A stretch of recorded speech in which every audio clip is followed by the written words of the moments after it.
So what's the first question you ask after reading a portion of the Bible?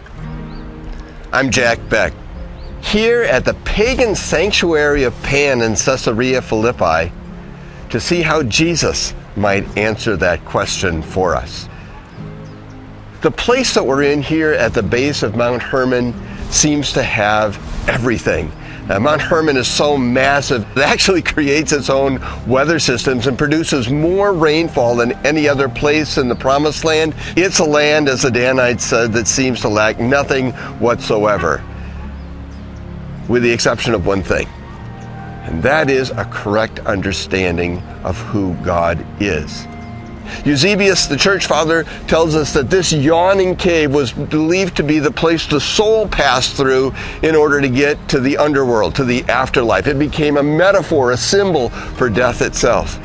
That's why I find it so striking that Jesus traveled a full day up here from the Sea of Galilee in order to ask disciples, "Who do you say that I am?" It's the question that fits this spot. It's a question about divine identity.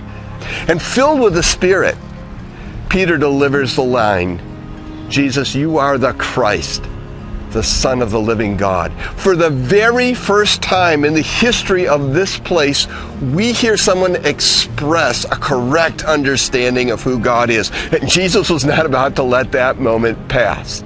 He says, "You are Petros, you are Peter, and on this rock," watch this, not on this rock, where the pagan world built its sanctuaries and its persistent misunderstanding of God. But on this rock, Peter, what you just said, "I will build my church. And when I do, not even the gates of Hades will be able to prevail against it." And that leads me right back to the question I began with. As you read a portion of Scripture, what's the very first question you ask? What does this passage tell me about who God is?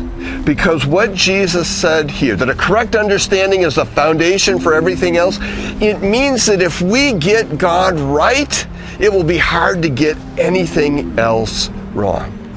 And so Jesus is turning to you today with a question that is the question of Mount Hermon. Who do you say that I am?